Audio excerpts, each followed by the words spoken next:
what to do with it. Thank you. Thank you.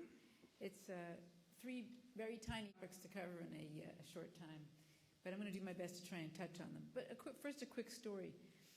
A couple has been traveling around the world over time, and they travel to all sorts of wonderful places, exotic places, and they managed to buy some beautiful watches and some jewelry, earrings, bracelets, necklaces. And when they got home, they said, geez, you know, if we get burglarized, we're going to lose all this, and we're never going to get back to all those places again. So they go out and they research a safe. They want it to be burglar-proof, bomb-proof, fire-proof, and no way that anyone can rip it out of the floor. So they purchased this safe. They have it bolted to the floor, cemented, all the best of the best. And every night they come home and they take off their earrings and their jewelry and their watches and they put them on the bureau. What have they accomplished? It's kind of like estate planning. You can have the wills, but if you don't move the assets into the trust themselves, it really doesn't accomplish what you're trying to achieve. So what I wanted you to take away from that is that they really haven't protected themselves, even though they've gone down the road of trying to take some steps to do that. It's important not just to plan, but actually execute on the plan. So if you have someone you can work with who can actually nudge you to finish the job, I highly recommend that.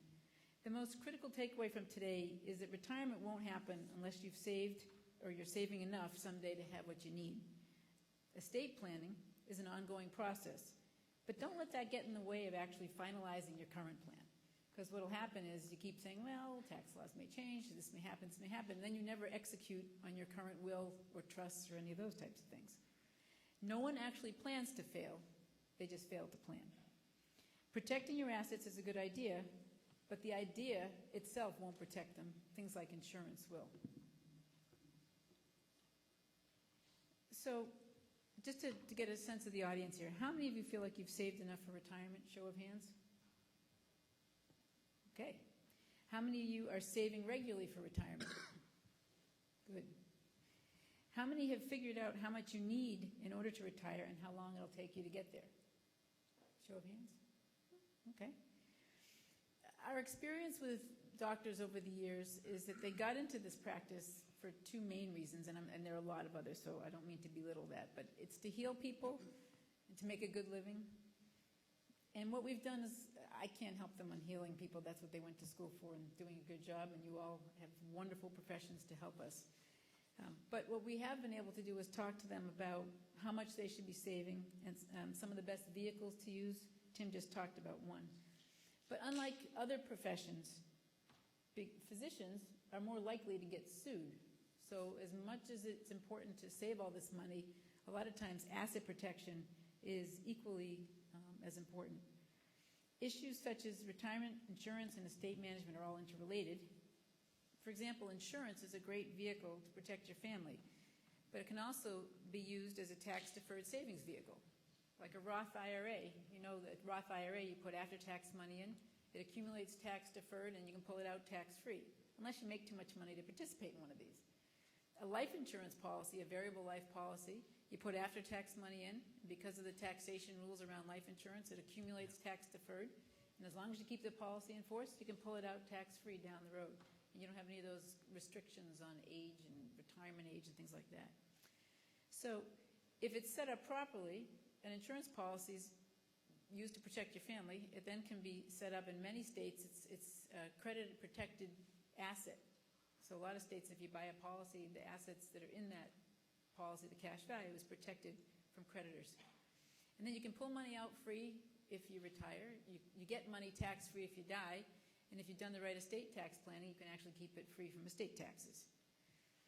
As you can see, these topics all overlap. So let's begin with retirement.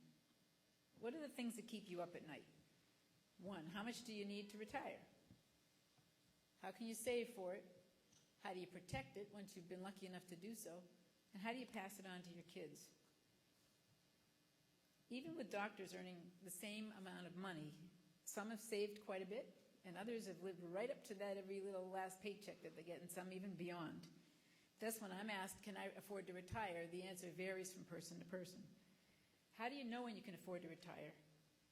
The real answer is when you have enough investments accumulated so that at a conservative rate of interest, the income can cover your living expenses. Rule of thumb for most people is that you need 75% of your current living expenses to retire on. So, back of the envelope calculation.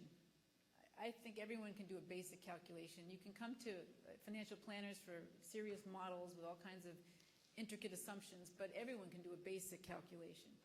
If you assume that you need 75 to 80% of current living expenses to live off of, you divide by 1 minus the tax bracket. So if I'm in a 40% tax bracket, that would be 60%. That equals my gross living expenses.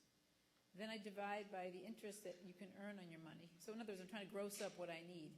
And then I can divide that by some assumed amount of interest rate that I will earn on that money.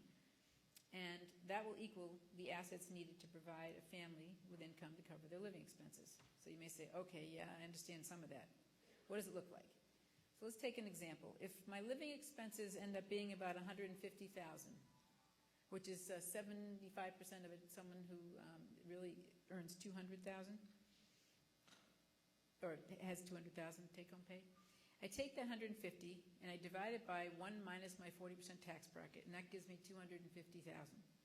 If I assume that I could invest that pool of assets to throw off 5%, and that's a relatively conservative number, although it's less conservative today than it was when we were earning a heck of a lot more than that. Basically, I would end up with, I take my 250 divided by 5%, and I'd need a pool of $5 million worth of assets. Fairly large number. But basically, I would need $5 million of assets to provide my family 75% of current living expenses in retirement. So you can say, well, what about inflation? What if I need it? All these other things. This gives you a general ballpark.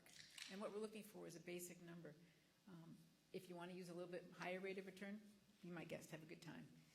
So the question is, once you've determined what you need, what methods exist to help you get there? Some people use annuities.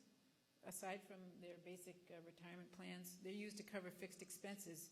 So you can plan to buy something that's going to pay you some level of fixed income in retirement to cover your fixed expenses and provide steady income. 60% of employees say that they'll work past age 65. My guess is that's most likely because they can't afford to retire at 65 anymore. They're going to retire later on. Can you count, a lot of doctors, can you count on having the younger physicians that are coming into a practice buy you out? Maybe yes, maybe no. Sometimes when they see that the amount they have to buy you out at, they don't see much left over to feed their families, and so that they find another practice to go work for where they don't have to buy in. What happens if the government comes in and reduces the amount of money that you make? So that these raise questions. One of the things is, do you have a business succession plan? Because if a lot of the value of what you've earned and created over the years is in your business, then a business succession plan becomes important. Some of the savings vehicles, I'm not going to spend a lot of time on this, but there's 401k profit-sharing plans, defined benefit pensions, as Tim mentioned, deferred comp. Deferred comp is great if you're not your own boss. If it's your company, you have no advantage in doing a deferred comp. But if you're a key physician of a larger entity, great way if you can get them to do it where you can defer some money and not pay taxes on it now. And it's not limited by all those rules that the qualified retirement plans are. Annuities, tax deferred, life insurance, real estate, and of course, a general investment portfolio. You can achieve retirement goals with some good advice and use some vehicles that best suit your goals. A good plan will ease the pain, and the more you save now, the quicker you're going to reach that goal. Let's move on to insurances. The question is, what do I need? Insurance protects your family against the unknown and against catastrophes. What insurance is important? Where and when do you use it? Some of those are the questions that we're going to answer here. Need to turn this video on here.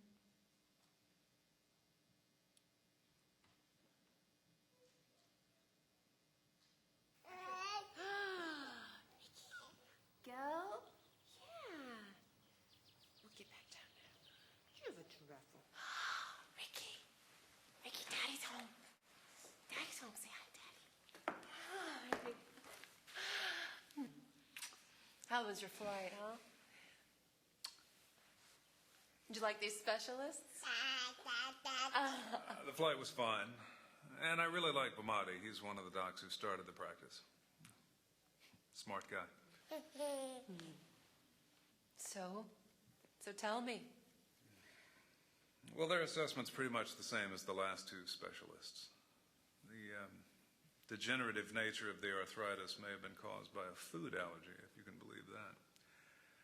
They're going to run some more tests, but the damage can't be reversed. Are there any clinical trials or surgery options at this point? Jody, this isn't going away. I'm afraid this kid's operating days are over. Oh, honey, Yeah, well, I wasn't holding out much hope, but this last consult kind of seals it.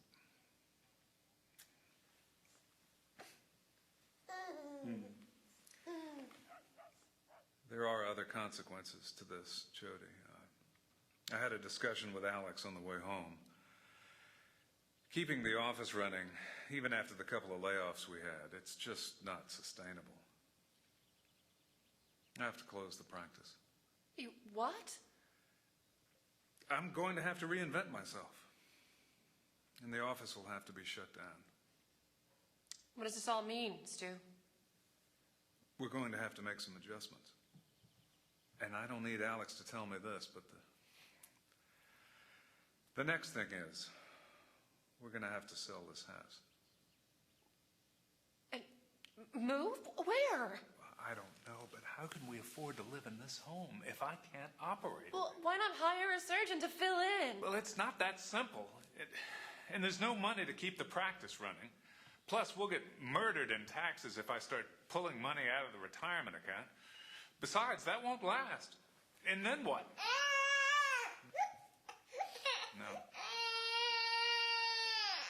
No, the house has to go.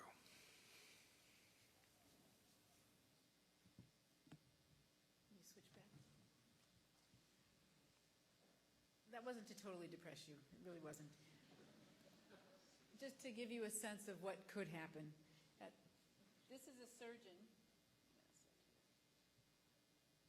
This is a surgeon who became disabled and without proper planning ran into some tough times. Didn't have a business succession plan, so he may be forced to close his business. He might likely change his career going to consulting or teaching. If he'd had enough disability insurance, then he at least could have managed to get his income taken care of and maybe not had to sell the house and things like that. If they had disability buyout coverage, there'd be enough money coming into the practice to help buy his piece of the practice out, and the other physicians in the group could actually turn around and find somebody to replace him. And if they had what's called business interruption insurance, then there'd be money coming in at least to cover things while this physician was out figuring out what was going to happen. So there's a lot of things in the world of insurance that you all are involved in. Obviously, malpractice, professional liability, EPLI. Anyone know what EPLI is? If you have a practice, it basically protects you against employees suing you. It covers the cost of the lawsuit to defend whatever it is, whether they think it's sexual harassment, whatever may go on just in your own practices. And unfortunately, during markets like these where you have disgruntled employees at times, you have to lay people off, it's a very good, inexpensive type of insurance to have at your practice. Life insurance, obviously that's great to take care of for all kinds of uses, like protect your family from loss of income, provide for education. People use life insurance to actually fund children's education, grandchildren's education. As a state liquidity, even though we'll get to estate taxes in a few minutes. As an investment vehicle, and for key person insurance, if there's a key physician who is in a practice that, God forbid, they drop dead tomorrow from a heart attack or something. I know there's enough of you who know people that can help them, but in case they don't, they actually, you want to be able to have some money to tide things over and make sure that the practice doesn't fold. Disability insurance we just talked about. The other insurance that a lot of people don't think about is long-term care. And those of us who are boomers have either had a grandparent or parent who's been in a nursing home or needed care around the clock. It is a reasonably affordable type of insurance, and it's one that really will help protect your estate plan and your retirement plan. Because if one of a couple gets ill and needs round-the-clock care or needs to go into a nursing home, it'll quickly eat into your retirement program. And I don't think any of us are saving so much that there's all this extra. Let's transition into estate management. I was asked to talk about what to avoid and what to consider. In a world of uncertainty around estate taxes, this year, no estate taxes due, at least until something comes from this town that we're in terms of changing the rules, going back to what they were last year, going to they were 6 years ago, whatever it might be. We're not really sure. But even with no current federal estate taxes, there are state estate taxes, and if you have a sizable estate, those are still pretty high. I also don't believe long run that we will have no estate tax. We have so many deficits and spending issues going on. I don't know what they're going to be, but they're going to be something. And even if there weren't estate taxes, it's worth creating a plan just to figure out how you want to transfer your wealth.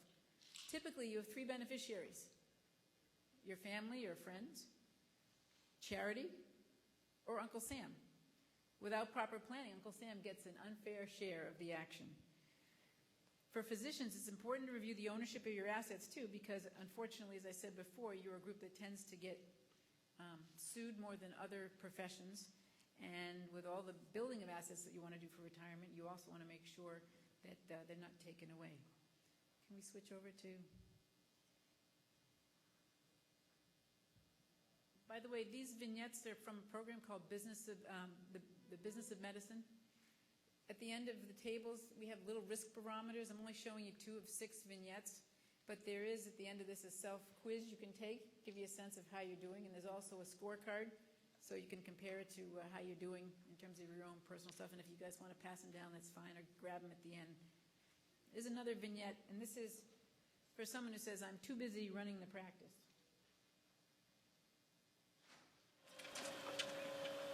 Okay, Judy, put that in our calendar. Yeah, I'll let him know as soon as we're done. Okay. Yeah. Thanks.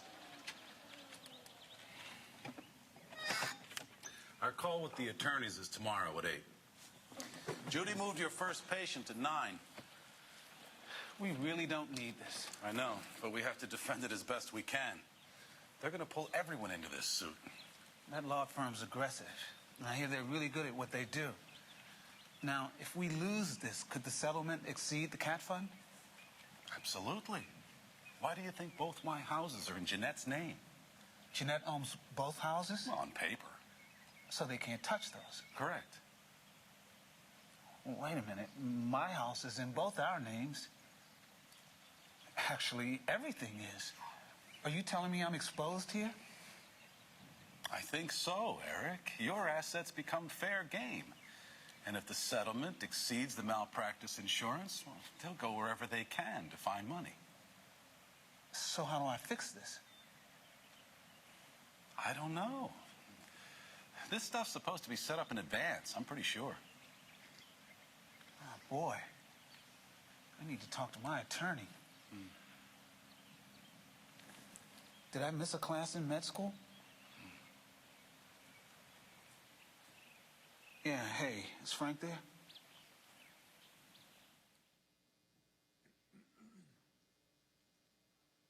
Asset protection. How many of you have all your assets in your spouse's name? Anyone? Well, I bet you one thing you hadn't thought about is, you know, your spouse gets in a car accident, and if you get enough assets, somebody's going to sue somebody for something. And they're going to go after the person that looks like they have the greatest assets. And that might be your spouse. So although you've taken your own steps to protect against malpractice or that kind of a lawsuit, there are other strategies, and I'm not sure, although that is a good one, it may not be the only one that you should take a look at. And by the way, asset protection strategies and estate planning strategies are similar, and there's some great overlap. You can get some good tax benefits from asset protection strategies, but there are also some that have absolutely nothing to do with taxes. But they're certainly worth considering.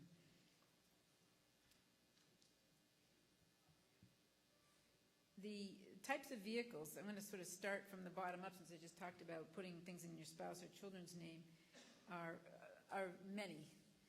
And basically, there are accounts receivable financing is another strategy that's used for practices, where basically you're taking a loan on your accounts receivable and putting it into something else, whether it's insurance or some other vehicle. And now there's a big lien or loan against your accounts receivable. So if someone wants to look to sue you, they find out that you've got a huge liability out there. It limits how much they're going to rush to go after you from a lawyer that they find who's willing to work on contingency. Offshore accounts are often used as well for people that have lots of assets and they're trying to protect things. Sometimes it's just bank accounts, sometimes it's other types of programs. Limited liability companies, another vehicle that's often used for asset protection, and trusts. We also find that, as I mentioned before, life insurance is a good vehicle to keep some of your assets out of your estate and protect your children's inheritance. And retirement plans, qualified retirement plans, protect your assets in most states. Let's talk about trusts for a second. A lot of people get confused that revocable trusts are asset protection devices. They're really not. Revocable just means that it's going to avoid probate, which is a process you may want to avoid. But you get to change it. You have all control over it. The way you actually remove things from your estate is by giving up control. So you have to form what's called an irrevocable trust, which means I'm giving control away. I no longer control the trust. It might be my spouse who gets to control it, or a dear friend who will do everything I tell them to do, but I've given up rights to that trust. And one of the things that we almost always suggest goes in an irrevocable trust is a life insurance policy. Usually they're set up so that someone gets the money when you die, so you don't need that asset during your lifetime unless you're using it as an investment vehicle. But even if you're doing that, if it's in an irrevocable trust, it's outside your estate, it avoids estate taxes, it avoids any type of hands getting on it from creditors or from someone suing you, and it's a great way to pass things tax-free. The world of charitable giving also provides some protection. A lot of times with charitable remainder trusts, you've given up that asset, but you get income for the rest of your life from that type of thing. There are others. If you're charitably inclined and like to give money away each year, there are things called charitable lead trusts. Pass assets down to your kids at discounted rates. But meanwhile, continue to make those gifts to charity. A lot of great techniques out there, and we don't yet know what the taxes are going to end up at, but there will be taxes still, I guarantee. There's another item called a QPERT, Qualified Personal Residence Trust. If you have a vacation home somewhere, you want to pass it down to kids someday, as long as you outlive maybe a 10-year period, you can pass that down at discounted value, and then it gets out of your estate, and as long as your kids let you keep going to use it, you're in good shape. I want to wrap up with a couple items. First of all, planning is important. There is a risk barometer. Take your temperature. See how you do in the scoring, and whether you're a low-risk person or high-risk or somewhere in between. Execution, as I started off with, is equally important. Save, save, save. You can never save too much. I've never known anyone who said, geez, I just have too much money in the bank. Feeling kind of guilty about that. Asset protection. For physicians, a must. And it should be incorporated in your estate planning and with your business planning.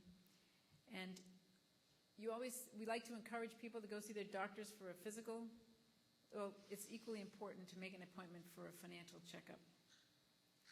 Thank you. And once again, we'll be around afterwards for questions, and there's some information at the end of the tables if you want to find out more about us.